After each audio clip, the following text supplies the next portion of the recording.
Assalamualaikum warahmatullahi wabarakatuh. Halo teman-teman semua, berjumpa lagi dengan Ibu Desi di kelas IPA.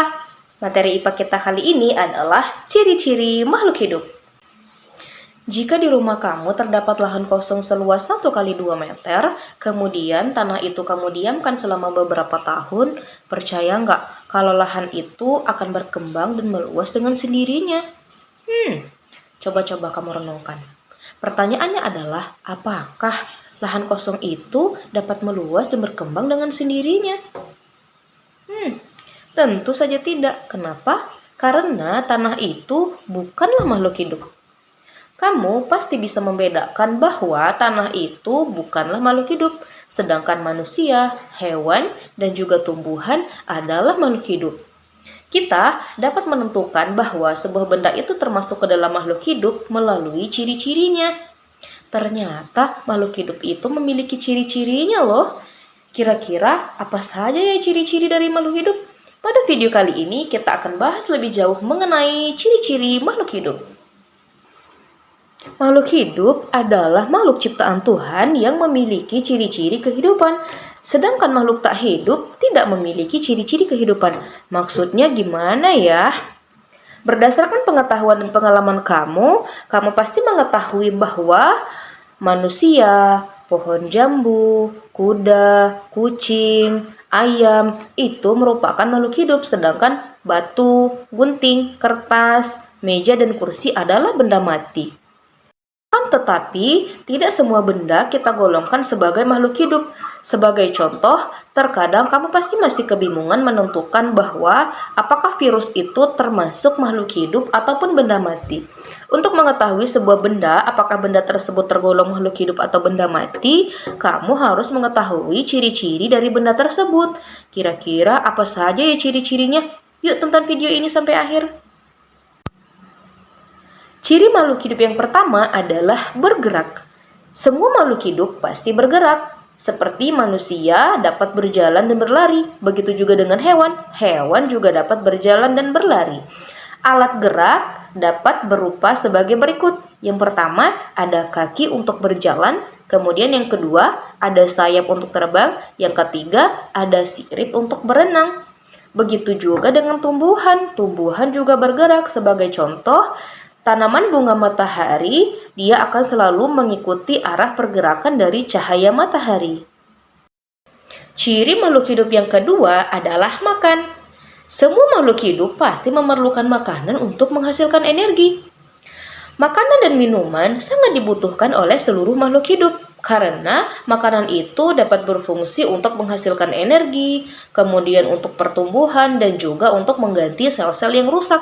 Sedangkan minuman dapat berfungsi sebagai zat pelarut bagi tubuh.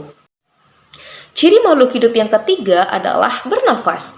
Bernafas adalah mengambil oksigen dari lingkungan dan mengeluarkan gas karbon dioksida dari dalam tubuh.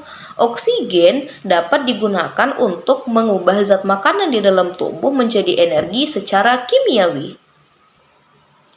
Ciri makhluk hidup yang keempat adalah peka terhadap rangsang atau bahasa ilmiahnya disebut dengan iritabilitas. Semua makhluk hidup pasti akan bereaksi dengan perubahan yang terjadi di sekelilingnya. Perubahan tersebut terjadi karena adanya rangsangan di lingkungannya.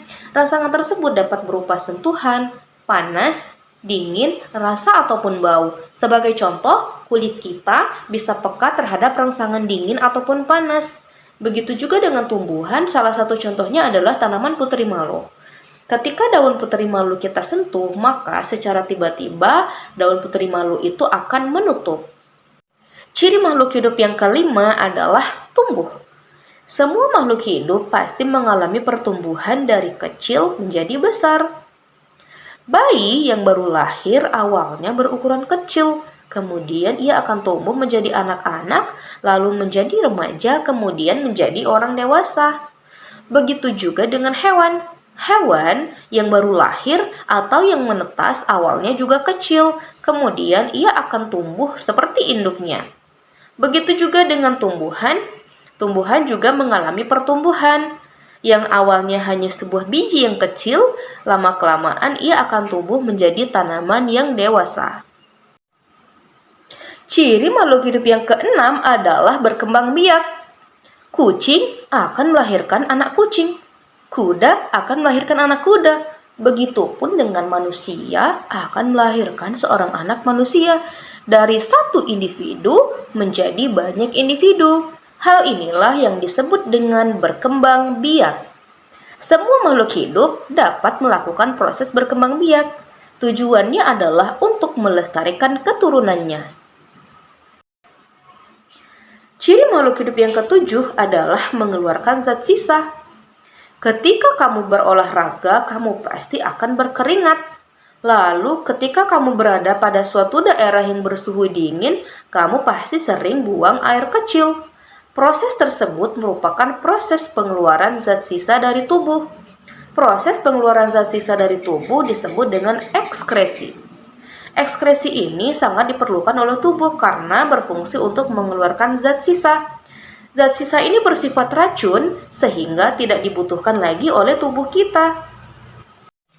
Ciri makhluk hidup yang ke-8 adalah adaptasi. Adaptasi adalah proses penyesuaian diri makhluk hidup dengan lingkungannya. Pohon jati akan menggugurkan daunnya pada musim kemarau, di mana tujuannya adalah untuk mengurangi penguapan. Contoh tersebut merupakan contoh makhluk hidup yang melakukan adaptasi. Hal ini dilakukan untuk menyesuaikan dirinya pada kondisi yang tidak memungkinkan.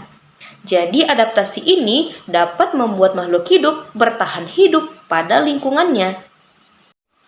Gimana? Sekarang sudah tahu ya apa saja ciri-ciri dari makhluk hidup. Jadi Ibu Desi harap kamu sudah mengetahui dan sudah dapat membedakan mana yang termasuk makhluk hidup dan benda mati. Oke, cukup sekian video kali ini. Semoga bermanfaat ya. Wassalamualaikum warahmatullahi wabarakatuh. Bye.